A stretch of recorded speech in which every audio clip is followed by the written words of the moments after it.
नमस्कार, मैं हूं सत्यपाल और आप देख रहे हैं CWB हिंदी न्यूज। शक संवत 1948 विक्रम संवत 2083 आज ज्येष्ठ मास के कृष्ण पक्ष की एकादशी तिथि और दिन बुधवार है। तदनुसार अंग्रेजी तारीख 13 मई सन 2026। आज एकादशी तिथि दोपहर बाद 1:30 तक रहेगी। उसके उपरांत द्वादशी तिथि प्रारंभ हो जाएगी। सबसे पहले आज की सुर्खियां। हरियाणा में 13 मई तक परिवर्तनशील रहेगा मौसम। कई जिलों में गरज व चमक के साथ बारिश का अलर्ट, बताएंगे मौसम का ताज़ा हाल। हरियाणा निकाय चुनाव अपडेट, किस किस के सिर सजेगा मेयर का ताज, आज होगा फैसला। सुबह 8 बजे से शुरू होगी काउंटिंग। हरियाणा बोर्ड ने जारी किया कक्षा 12वीं का रिजल्ट। ग्रामीण बच्चों ने शहरियों को पीछे छोड़ा तो वहीं रेवाड़ी की बेटी ने किया हरियाणा में टॉप। कृषि विज्ञान केंद्र अंबाला में निकली ड्राइवर के पदों पर भर्ती, 10वीं पास करें आवेदन, बताएंगे पूरी अपडेट। महाराणा प्रताप जयंती का निमंत्रण देने कैथल पहुंचे कृषि मंत्री श्याम सिंह राणा, बोले प्रदेश में 10 नई मंडियां बनाई जाएंगी। पेपर लीक की आशंका के चलते एनटीए ने नीट परीक्षा की रद्द। परीक्षा 3 मई को हुई थी। 6 से 8 दिन में नई तारीख का ऐलान होगा। हरियाणा में असिस्टेंट प्रोफेसर भर्ती का बड़ा झटका, 324 अभ्यर्थियों में 321 फेल। हरियाणा में सफाई कर्मचारियों की हड़ताल पर कल होगा बड़ा फैसला। हड़ताल खत्म होने की जगह उम्मीद। सीटेट एग्जाम 2026 के लिए सीबीएसई ने जारी किया शेड्यूल, बताएंगे पूरी अपडेट। हरियाणा में प्राइवेट अस्पतालों के हेल्थ पैकेज का वेरिफिकेशन होगा। हाईकोर्ट ने दिए निर्देश, 3 महीने में मांगी रिपोर्ट। और रिटेल महंगाई अप्रैल में बढ़कर 3.48% पहुंची। खाने पीने की चीज़ें महंगी होने का असर, अमेरिका ईरान जंग से महंगाई और बढ़ सकती है। और अब खबरें विस्तार से। हरियाणा में मौसम शुष्क एवं परिवर्तनशील बना हुआ है। राज्य के कई हिस्सों में बारिश हुई है, जिससे तापमान सामान्य से नीचे बना हुआ है और लोगों को भीषण गर्मी से राहत अवश्य मिली है। हरियाणा में मंगलवार दोपहर बाद नूंह के पिनगुआ में हल्की बारिश के साथ जमकर ओले पड़े। इससे पहले सुबह पंचकुला, यमुनानगर, करनाल और गुरुग्राम में तेज बारिश दर्ज की गई। पानीपत, सोनीपत और फरीदाबाद में सुबह बादलवाई दर्ज की गई। तो वहीं प्रदेश में सबसे अधिक गर्मी रोहतक में दर्ज की गई, जहाँ पारा 38.8 डिग्री सेल्सियस रहा। इसके बाद महेंद्रगढ़ में 38.1 डिग्री सेल्सियस और हिसार में 37.8 डिग्री सेल्सियस रिकॉर्ड किया गया। आज यानी 13 मई को केवल उत्तर पूर्वी हरियाणा, खासकर पंचकुला, अंबाला, यमुनानगर में बारिश का असर रहेगा। बाकी जगह मौसम साफ होना शुरू हो जाएगा। वहीं 14 और 15 मई को पश्चिमी विक्षोभ का असर कम होगा और तापमान में दोबारा से वृद्धि देखने को मिलेगी, जिससे जनजीवन को आग उगलने वाली गर्मी और हीटवेव का सामना करना पड़ सकता है। हरियाणा विद्यालय शिक्षा बोर्ड भिवानी यानी HBSE की कक्षा 12वीं की वार्षिक परीक्षा के परिणाम का इंतजार कर रहे लाखों स्टूडेंट्स के लिए एक अच्छी और बड़ी खबर सामने आ रही है। बता दें कि कक्षा 12वीं की वार्षिक परीक्षा का आयोजन 25 फरवरी से लेकर 1 अप्रैल के बीच हुआ था और कुल 2,95,478 छात्र कक्षा 12वीं की बोर्ड परीक्षा में शामिल हुए थे। HBSE बोर्ड चेयरमैन ने कक्षा 12वीं का रिजल्ट अब घोषित कर दिया है। इस बार कक्षा 12वीं बोर्ड परीक्षा का कुल पास प्रतिशत 84.67% रहा, जिसमें चरखी दादरी सबसे ऊपर तो वहीं नूंह जिला सबसे नीचे रहा है। इस साल भी बोर्ड परीक्षा परिणाम में लड़कियों ने बाजी मारते हुए लड़कों को पछाड़ दिया है। लड़कियों का पास प्रतिशत 87.97% रहा है, जबकि 81.45% लड़के पास हुए हैं। वहीं इस साल ग्रामीण इलाकों के छात्रों का पास प्रतिशत 84.98% रहा, जबकि शहरी इलाकों के छात्रों का पास प्रतिशत 83.91% रहा है। वहीं प्राइवेट स्कूलों का प्रदर्शन सरकारी स्कूलों से बेहतर रहा है, जहां 87.94% छात्र पास हुए हैं, तो वहीं सरकारी स्कूलों में यह आंकड़ा 82.44% रहा है। कक्षा 12वीं की बोर्ड परीक्षा का रिजल्ट देखने के लिए बोर्ड की आधिकारिक वेबसाइट bseh.org.in पर विजिट कर सकते हैं। वहीं रेवाड़ी जिले के चिल्लर में स्थित विवेकानंद विद्या मंदिर सीनियर सेकेंडरी स्कूल की छात्रा दीपिका 499 नंबरों के साथ पूरे हरियाणा में टॉप किया है। रोहतक के रुड़की स्थित कन्या गुरुकुल की छात्रा उदिता 498 अंकों के साथ दूसरे नंबर पर रही। तो वहीं जींद जिले के गाँव बुडैन के शिक्षा भारती ग्लोबल स्कूल की छात्रा योगिता और जींद के ही धमतान साहिब गांव में स्थित ज्ञान भारती स्कूल की छात्रा मुस्कान 497 नंबरों के साथ संयुक्त रूप से तीसरे नंबर पर रही है। हरियाणा के 7 निकाय में आज यानी बुधवार को रिजल्ट जारी होगा। काउंटिंग सुबह 8 बजे से शुरू होगी। पहले पार्षदों और फिर मेयर व चेयरमैन व चेयरपर्सन का रिजल्ट आने की संभावना है। 10 मई को पंचकुला, अंबाला और सोनीपत नगर निगम, सांपला, उकलाना, धारवेड़ा नगर पालिका व रेवाड़ी नगर परिषद के आम चुनाव के लिए वोटिंग हुई थी। 7 निकायों में तकरीबन 54% वोट डले। उसी दिन 528 जगह पंचायत उपचुनाव भी हुए थे और उसी दिन शाम को उपचुनाव को रिजल्ट जारी कर दिया गया था। मतगणना केंद्र के अंदर व बाहर और विभिन्न नाकों पर पुलिस कर्मियों की तैनाती की गई है। केंद्र के आसपास विशेष नाके लगाए गए हैं जहां लगातार चेकिंग की जाएगी। आदेशों के अनुसार मतगणना केंद्र के 500 मीटर क्षेत्र में बिना किसी अनुमति के प्रवेश प्रतिबंधित रहेगा। केवल ड्यूटी पर तैनात अधिकारी व कर्मचारी, पुलिस बल, प्रत्याशी, अधिकृत एजेंट और वैध पहचान पत्र वाले मीडिया कर्मियों को ही प्रवेश की अनुमति होगी। मतगणना केंद्र के अंदर हथियार, mobile phone, walkie talkie, electronic gadgets और अन्य आपत्तिजनक वस्तुएं ले जाने पर प्रतिबंध रहेगा। आदेशों का उल्लंघन करने वालों के खिलाफ कानूनी कार्रवाई की जाएगी। पुलिस प्रशासन ने आमजन से शांति बनाए रखने और अफवाहों से बचने की अपील की है। कैथल में कृषि एवं किसान कल्याण मंत्री श्याम सिंह राणा ने कहा है कि महाराणा प्रताप जयंती के उपलक्ष्य में 17 मई को अंबाला के शहजादपुर अनाज मंडी में राज्य स्तरीय कार्यक्रम का आयोजन किया जाएगा। इस कार्यक्रम में मिजोरम राज्यपाल जनरल वीके सिंह तथा मुख्यमंत्री नायब सिंह सैनी मुख्य अतिथि के रूप में शिरकत करेंगे। उन्होंने कहा कि प्रदेश सरकार प्राकृतिक खेती को बढ़ावा दे रही है। इसके लिए प्रदेश में 10 नई अनाज मंडियां बनाई जाएंगी ताकि किसानों को लाभ व सुविधा मिल सके। कार्यक्रम को बड़े हर्षोल्लास से मनाया जाएगा। सभी इस कार्यक्रम में सादर आमंत्रित हैं। कार्यक्रम में बड़ी संख्या में समाज के गणमान्य व्यक्ति, प्रतिनिधि एवं आमजन भाग लेंगे। कृषि मंत्री ने कहा कि महाराणा प्रताप का जीवन साहस, स्वाभिमान और राष्ट्रभक्ति की प्रेरणा देता है तथा युवाओं को उनके आदर्शों से प्रेरणा लेनी चाहिए। कृषि एवं किसान कल्याण मंत्री श्याम सिंह राणा ने कहा कि किसान देसी गाय पालें, जिस पर सरकार द्वारा 30,000 रुपए का अनुदान भी दिया जाता है। इसके बाद वे गाय के गोबर से खाद तैयार करें और उसे अपने खेतों में डालें। इससे प्राकृतिक खेती को बढ़ावा मिलेगा और बीमारियां भी कम होंगी। हरियाणा के फरीदाबाद में केंद्रीय राज्य मंत्री कृष्णपाल गुर्जर ने नगर निगम के चीफ इंजीनियर, एक्शन समेत कई अधिकारियों को जमकर लताड़ लगाई। गुर्जर ने कहा, यहां से चले जाओ नहीं तो हथकड़ियां लगवा दूंगा। अधिकारियों ने लूट का अड्डा बनाया हुआ है। मीटिंग में मौजूद बीजेपी विधायक मूलचंद शर्मा ने इन अधिकारियों से कहा कि निगम में भ्रष्टाचार कर रखा है, तुम्हारे बाप का पैसा नहीं है। कमिश्नर साहब, इन्हें हिंदी में समझा दीजिए। दरअसल कृष्णपाल गुर्जर को नगर निगम में भ्रष्टाचार की शिकायतें लगातार मिल रही थी। इसी को लेकर मंगलवार को निगम के अधिकारियों के साथ बैठक की गई। मीटिंग में केंद्रीय राज्य मंत्री कृष्णपाल गुर्जर ने कहा कि शहर को अधिकारियों ने लूट का अड्डा बना रखा है। ठेकेदारों के जरिए निगम के पैसे की बंदरबाट हो रही है। इंटरलॉकिंग टाइल और सीवर ढक्कनों में लगातार घटिया क्वालिटी की सामग्री इस्तेमाल होने की शिकायतें मिल रही हैं। कृष्णपाल गुर्जर ने कहा कि निगम में पेड़ों के नाम पर लाखों की बिल बनाए जा रहे हैं, लेकिन जमीन पर कोई पेड़ नहीं मिलता है। यहाँ से 10-10 करोड़ रुपए के पेड़ गायब हैं। माल ये लोग खाते हैं, बदनामी हमारी होती है। कृष्णपाल गुर्जर ने आगे कहा कि मेरी बात याद रखना, ये जनता का पैसा है, कीड़े पड़ेंगे तुम्हें, तुम्हारी औलाद भी भुगतेगी। जिस पाप की कमाई को तुम खा रहे हो ऊपर वाला देख रहा है। उन्होंने डीसी और कमिश्नर को भ्रष्टाचार में शामिल अधिकारियों को चार्जशीट करने के लिए आदेश भी दिए। वहीं बल्लभगढ़ विधायक मूलचंद शर्मा ने कहा कि इनका पूरी तरह से इलाज कर देंगे।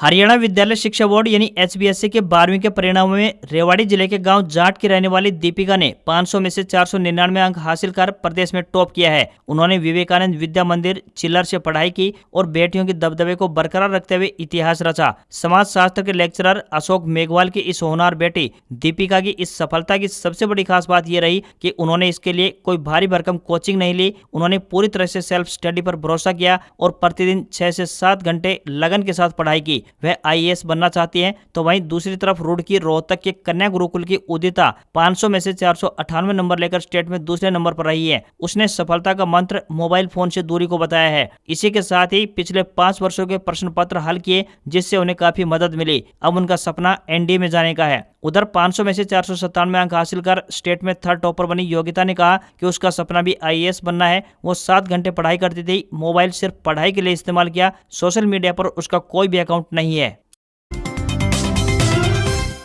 हरियाणा में पिछले 11 दिनों से जारी सफाई कर्मचारियों की राष्ट्रव्यापी हड़ताल अब निर्णायक मोड़ पर पहुंच गई है। प्रदेश के शहरों में कचरे के अंबार और चरमराई स्वच्छता व्यवस्था के बीच हरियाणा सरकार ने गतिरोध तोड़ने के लिए कर्मचारी संघों को बातचीत की मेज पर बुलाया है। कल यानी 14 मई 2026 को सुबह 11 बजे चंडीगढ़ स्थित हरियाणा निवास में एक महत्वपूर्ण उच्च स्तरीय बैठक आयोजित की जाएगी। इस बैठक की अध्यक्षता हरियाणा के कैबिनेट मंत्री विपुल गोयल करेंगे। उनके साथ शहरी स्थानीय निकाय वरिष्ठ अधिकारी भी मौजूद रहेंगे, जो कर्मचारियों की मांगों पर प्रशासनिक और वित्तीय संभावनाओं की समीक्षा करेंगे। सफाई कर्मचारी अपनी 19 सूत्रीय मांगों को लेकर लंबे समय से आंदोलनरत हैं। उनकी मुख्य मांगों में शामिल है कि वर्षों से काम कर रहे कच्चे कर्मचारियों को पक्का किया जाए, हाल ही में निकाले गए लगभग 3500 कर्मचारियों को वापस काम पर लिया जाए, समान काम के लिए समान वेतन और पुराने बकाया का भुगतान किया जाए, पिछले आंदोलनों के दौरान दर्ज किए गए पुलिस मामलों और चार्जशीट को भी रद्द किया जाए। हड़ताल के कारण गुरुग्राम, फरीदाबाद, रोहतक और जींद जैसे प्रमुख शहरों में सफाई व्यवस्था पूरी तरह ठप है। सड़कों और मुख्य बाजारों में कूड़े के ढेर लग जाने से से दुर्गंध और बीमारियों का खतरा बढ़ गया है। कर्मचारी नेताओं का कहना है कि यदि कल की वार्ता में उनकी मांगों पर ठोस निर्णय नहीं लिया गया तो इस हड़ताल को अनिश्चितकालीन समय के लिए आगे बढ़ाया जा सकता है। पंजाब और हरियाणा हाईकोर्ट ने प्राइवेट अस्पतालों द्वारा मरीजों को कम दर वाले आकर्षक उपचार पैकेज दिखाकर बाद में अलग अलग प्रक्रियाओं के नाम पर अतिरिक्त शुल्क वसूलने की प्रथा पर कड़ा रुख अपनाया है। हाईकोर्ट ने स्पष्ट कर दिया है कि इस तरह की भ्रामक पैकेजिंग अब बर्दाश्त नहीं की जाएगी। जस्टिस हरप्रीत सिंह बराड़ ने हरियाणा के स्वास्थ्य सेवा महानिदेशक को निर्देश दिए हैं कि राज्य के सभी सूचीबद्ध अस्पतालों की पैकेज दरों का स्वयं या फिर संबंधित सिविल सर्जनों के माध्यम से सत्यापन करवाया जाए। यदि कोई अस्पताल नीति का उल्लंघन करता पाया गया तो उसका लाइसेंस रद्द करने तक की कार्रवाई की जाएगी। हाईकोर्ट ने कहा है कि इलाज की अनुमानित लागत मरीज या फिर उसके परिजनों को उनकी समझ की सरल भाषा में स्पष्ट रूप से बताई जाए। केवल मुद्रित फार्म पर हस्ताक्षर करवाना पर्याप्त नहीं माना जाएगा। हाईकोर्ट ने कहा है कि मरीजों को आकर्षित करने के लिए पैकेज दरों को कृत्रिम रूप से कम दिखाना और बाद में आवश्यक प्रक्रियाओं के लिए अलग से शुल्क जोड़कर अंतिम बिल बढ़ाना पूरी तरह से अनुचित है और इसे तत्काल रोका जाए। अदालत ने यह भी स्पष्ट किया है कि यदि किसी मरीज की जान बचाने के लिए आवश्यकता और आपातकाल के तहत कोई प्रक्रिया की गई है तो उसका खर्च सर्वोच्च न्यायालय के निर्णय के अनुरूप प्रतिपूर्ति के योग्य होगा। केंद्रीय माध्यमिक शिक्षा बोर्ड यानी सीबीएसई की तरफ से केंद्रीय शिक्षक पात्रता परीक्षा यानी सीटेट सितंबर 2026 सेशन के लिए आधिकारिक नोटिफिकेशन जारी कर दिया गया है। बता दें कि सीटेट के लिए ऑनलाइन आवेदन प्रक्रिया शुरू हो चुकी है। इच्छुक और पात्र अभ्यर्थी वेबसाइट ctet.nic.in और cbse.gov.in पर जाकर अप्लाई कर सकते हैं। सीटेट परीक्षा की टेंटेटिव तारीख 6 सितंबर 2026 यानी रविवार रहेगी। उम्मीदवार 10 जून 2026 रात 11:59 तक ऑनलाइन माध्यम से आवेदन जमा करवा पाएंगे। यदि कोई उम्मीदवार अपने एप्लीकेशन में सुधार करना चाहता है तो इसके लिए 15 से 18 जून 2026 तक का समय दिया जाएगा। सीबीएसई ने साफ किया है कि उम्मीदवार आवेदन के दौरान परीक्षा शहर का चयन नहीं कर सकते हैं। परीक्षा केंद्र और शहर का आवंटन सीबीएसई की ओर से रैंडम तरीके से किया जाएगा। सीटेट के लिए आवेदन करने के लिए आधिकारिक वेबसाइट ctet.nic.in पर जाना होगा। हरियाणा में स्वास्थ्य सेवाओं का बुनियादी ढांचा मजबूत करने की दिशा में निरंतर नए प्रयास किए जा रहे हैं। आमजन को सस्ती और गुणवत्तापूर्ण स्वास्थ्य सेवाएं उपलब्ध करवाने के उद्देश्य से ग्रामीण इलाकों में प्राथमिक स्वास्थ्य केंद्र खोले जा रहे हैं ताकि लोगों को छोटे मोटे उपचार के लिए शहरों की तरफ भागदौड़ करने से छुटकारा मिल सके। इसी दिशा में नूंह जिला के गांव खोरीकला तथा महेंद्रगढ़ जिला के गांव खातोदड़ा में 2 नए प्राथमिक स्वास्थ्य केंद्र यानी पीएचसी खोलने की सैद्धांतिक स्वीकृति हरियाणा सरकार ने प्रदान की है। स्वास्थ्य मंत्री आरती राव ने बताया कि नूंह और महेंद्रगढ़ में नए स्वास्थ्य केंद्र खोलने की मंजूरी मिल चुकी है। जल्द ही जमीन चयनित कर भवन निर्माण कार्य शुरू किया जाएगा ताकि लोगों को जल्द से जल्द स्वास्थ्य सेवाओं को लाभ मिल सके। खासकर गर्भवती महिलाओं को इसका सबसे अधिक फायदा मिलेगा। उन्हें बार बार होने वाले टेस्टों के लिए लंबी भागदौड़ नहीं करनी पड़ेगी। तो वहीं छोटे मोटे उपचार की सुविधा भी नजदीक मिलने से आमजन को राहत पहुंचेगी।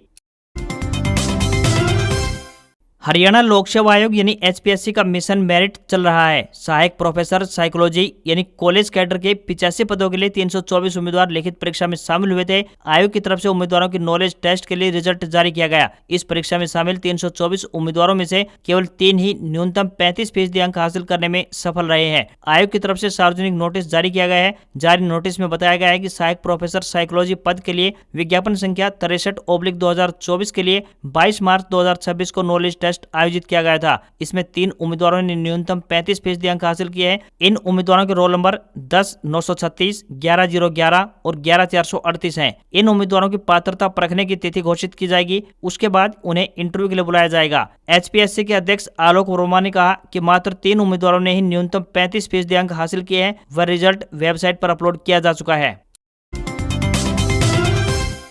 कृषि विज्ञान केंद्र अंबाला की तरफ से ड्राइवर के पदों पर भर्ती के लिए आवेदन मांगे गए हैं। जो भी पुरुष या महिला उम्मीदवार इन पदों के लिए इच्छुक हैं वे अपने आवेदन भेज सकते हैं। आवेदन करने की अंतिम तिथि 25 मई है। इन पदों के लिए आवेदक 10वीं पास होनी चाहिए तथा कार, जीप, ट्रैक्टर चलाने का वैध लाइसेंस भी होना चाहिए। आवेदकों को 500 रुपए का बैंक ड्राफ्ट देना होगा। न्यूनतम आयु 18 वर्ष और अधिकतम आयु 30 वर्ष तय की गई है। इन पदों के लिए उम्मीदवारों को ऑफलाइन माध्यम से आवेदन करने होंगे। सैलरी की बात करें तो 21,700 रुपए से लेकर 69,100 रुपए पर मंथ मिलेगी। उम्मीदवारों से विनम्र निवेदन है कि भर्ती के लिए आवेदन करने से पहले आधिकारिक विज्ञापन जरूर चेक कर लें।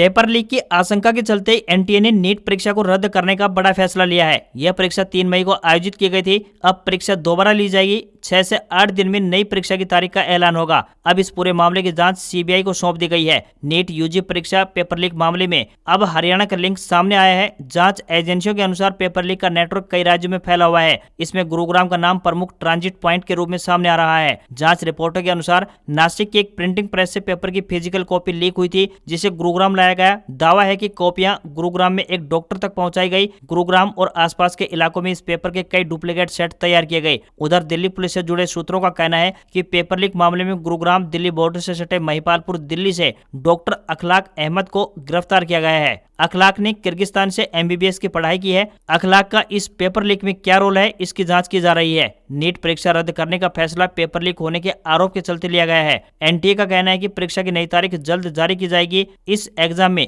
22,79,000 छात्र शामिल हुए थे। एनटीए का कहना है कि प्रभावित छात्रों को दोबारा से परीक्षा के लिए रजिस्ट्रेशन नहीं करना होगा। उनके एग्जाम सेंटर्स में भी बदलाव नहीं होगा। री एग्जाम के लिए नए एडमिट कार्ड जारी किए जाएंगे। पुलिस जांच में सामने आया है कि चूरू के एमबीबीएस स्टूडेंट ने कथित क्वेश्चन बैंक राजस्थान में अपने दोस्त को भेजा। दावा किया जा रहा है कि ये क्वेश्चन बैंक हाथ से लिखा था। इस पेपर में लिखे 300 सवालों में से तकरीबन 150 सवाल एग्जाम में आए थे। हरियाणा में सातों निकाय चुनाव शांतिपूर्ण ढंग से संपन्न हो चुके हैं और अब सभी की नजरें आज यानी 13 मई को आने वाले परिणामों पर टिकी है। चुनावी रुझानों को लेकर भाजपा खेमे में उत्साह का माहौल है, तो वहीं पार्टी के भीतर अब चर्चा केवल जीत हार तक सीमित नहीं है, बल्कि इस बात पर भी हो रही है कि कौन सा निकाय भाजपा कितने मतों के अंतर से जीतती है। पार्टी के अंदर जीत के मार्जिन को केवल चुनावी आंकड़ा नहीं, बल्कि मंत्रियों और वरिष्ठ नेताओं की राजनीतिक पकड़, संगठन क्षमता और भविष्य की जिम्मेदारियों का संकेत माना जा रहा है। निकाय चुनाव को लेकर भाजपा ने काफी पहले से ही रणनीति तैयार कर ली थी। चुनाव घोषणा से तकरीबन 3 महीने पहले ही पार्टी ने हरियाणा सरकार के 7 मंत्रियों को 7 निकायों की जिम्मेदारी सौंप दी थी। इसके तहत विपुल गोयल को पंचकुला नगर निगम, कृष्णलाल पंवार को सोनीपत, रणवीर गंगवा को अंबाला नगर निगम, कृष्ण बेदी को उकलाना नगर परिषद, डॉक्टर अरविंद शर्मा को सांपला, गौरव गौतम को रेवाड़ी नगर परिषद और राजेश नागर को धारवाड़ा नगर पालिका का प्रभारी बनाया था। राजनीतिक विश्लेषकों का मानना है कि निकाय चुनाव केवल स्थानीय मुद्दों और विकास कार्यों पर जनता की राय नहीं दर्शाते, बल्कि ये राज्य सरकार के कामकाज की भी परीक्षा माने जाते हैं। सैनी सरकार के 2 वर्ष पूरे होने वाले हैं और ऐसे में यह चुनाव सरकार के प्रदर्शन का राजनीतिक संकेत भी माना जा रहा है। विश्लेषकों के अनुसार यदि संबंधित निकायों में भाजपा को बड़े अंतर से जीत मिलती है तो संबंधित मंत्रियों का संगठन और हाईकमान में कद बढ़ना तय है। वहीं अपेक्षाकृत कम मार्जिन या फिर कमजोर प्रदर्शन को भविष्य की रणनीति में सुधार की जरूरत के रूप में देखा जाएगा। इस चुनाव में मुख्यमंत्री नायब सिंह सैनी और भाजपा प्रदेश अध्यक्ष मोहनलाल बड़ौली की साख भी दांव पर मानी जा रही है। आज सुबह 8 बजे से मतगणना शुरू होगी और 11 से 11:30 बजे तक तस्वीर काफी हद तक स्पष्ट हो सकती है। दोपहर 12 बजे तक अधिकांश परिणाम आने की संभावना जताई जा रही है।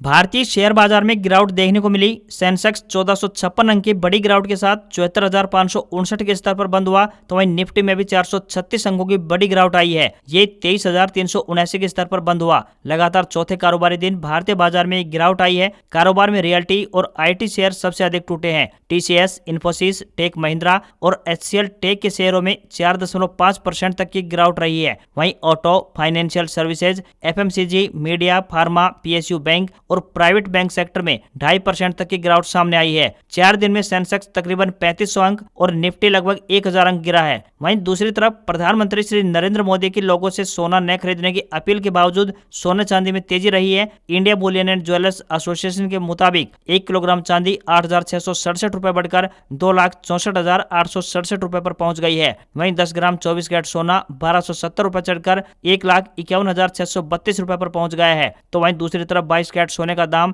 1,39,190 रुपए प्रति 10 ग्राम के स्तर पर पहुंच गया है। भारतीय रुपया 12 मई को डॉलर के मुकाबले 19 पैसे गिरकर 95 रुपए 50 पैसे के रिकॉर्ड निचले स्तर पर पहुंच गया है। तो वहीं ब्रेंट क्रूड ऑयल के दाम यानी कच्चे तेल के दाम बढ़कर $105 प्रति बैरल के पार पहुंच गए हैं। आज खबरों में बस इतना ही। देखते रहिए आपका अपना हरियाणा का सबसे बेहतरीन news channel CWB Hindi news. नमस्कार। इसी आशा के साथ आपका दिन शुभ रहे।